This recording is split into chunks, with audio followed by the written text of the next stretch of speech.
आणखी एक महत्त्वाची बातमी येते। ओबीसी नेत्यांच्या बैठकीला सुरुवात झालेली आहे। छगन भुजबळ यांच्या उपस्थितीत ही बैठक होती। लक्ष्मण हाके यांच्यासह अनेक ओबीसी नेते या बैठकीला उपस्थित आहेत। भुजबळ यांनी ओबीसी विषयी आणखी आक्रमक होऊन भूमिका घ्यावी अशी विनंती ओबीसी नेते या बैठकीदरम्यान भुजबळ यांना करणार आहेत। मनोज जरांगे यांच्या आंदोलनाला सुरुवात झाल्यापासून पहिल्यांदाच आता छगन भुजबळ यांनी ही बैठक बोलावलेली आहे। छगन भुजबळही आता ॲक्शन मोडमध्ये येताना दिसत आहेत। आतापर्यंत त्यांनी मौन धारण केलं होतं, मात्र आता ओबीसी नेत्यांची पदाधिकाऱ्यांची बैठक त्यांनी बोलावलेली आहे आणि या बैठकीला सुरुवात झालेली आहे। या बैठकीसाठी लक्ष्मण हाके यांच्यासह अनेक ओबीसी नेते उपस्थित आहेत। आपण याबाबत अधिक माहिती घेऊया आमचे प्रतिनिधी विशाल पाटील यांच्याकडून।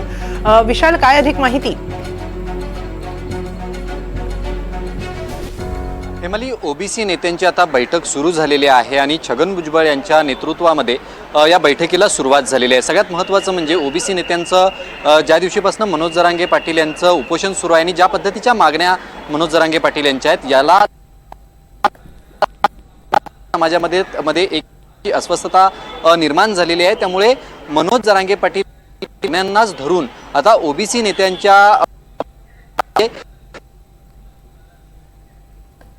स्वरूप आलेला आहे। या बाबतीत आता सरकारनं कठोर पावलं उचलली पाहिजेत आणि ज्या पद्धतीनं ओबीसी समाजाच्या किंवा ओबीसी कोट्यामध्ये सरसकट मराठा समाजाला आरक्षण द्यावं, याच्या बाबतीत जी भूमिका मनोज जरांगे पाटील समोर घेऊन जात आहेत, याला आपण विरोध केला पाहिजे आणि यासाठी ओबीसी नेत्यांनी अधिक कठोरतेनं आता भूमिका मांडली पाहिजे अशी मागणी ओबीसी समाजातील अनेक प्रतिनिधींची आहे आणि या सगळ्याच्या बाबतीत नेतृत्व जे आहे ते छगन भुजबळ यांनी करावं अशी सुद्धा मागणी या बैठकीमध्ये हे सगळे ओबीसी समाजाचे प्रतिनिधी करताना आपल्याला पाहायला मिळत आहेत।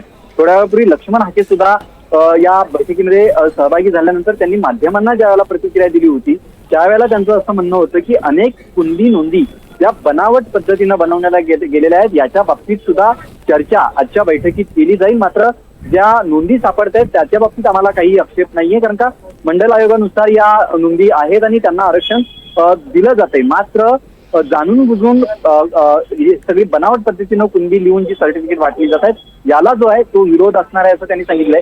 त्याचसोबत मनोज जरांगे पाटील यांचा आझाद मैदानामध्ये उपोषण सुरू आहे आणि या उपोषण दरम्यान त्यांच्या ज्या मागण्या आहेत या मागण्या मान्य करू नये अशा पद्धतीची भूमिका सुद्धा या ओबीसी नेत्यांनी घेतलेल्या आहेत। दुसरीकडे म्हणजे ज्या पद्धतीनं कालपासून मराठा आंदोलक मुंबईत मोठ्या संख्येनं आलेले आहेत, त्यांच्या वर्तनावरनं सुद्धा अनेक प्रश्न जे हे निर्माण झालेले आहेत, या बाबतीत सुद्धा सरकारनं कठोर पावलं उचलली पाहिजेत अशी भूमिका या सगळ्या बैठकांमध्ये घेतली जाते। त्यामुळे या बैठकी अंती काय नेमकी ओबीसी समाजाचे नेते भूमिका घेतात हे पाहणं अधिक महत्त्वाचं असणार आहे। हेमाली, नक्की धन्यवाद विशाल। आम्ही याबाबत अधिकाधिक माहिती घेतच राहू। तुर्तास धन्यवाद।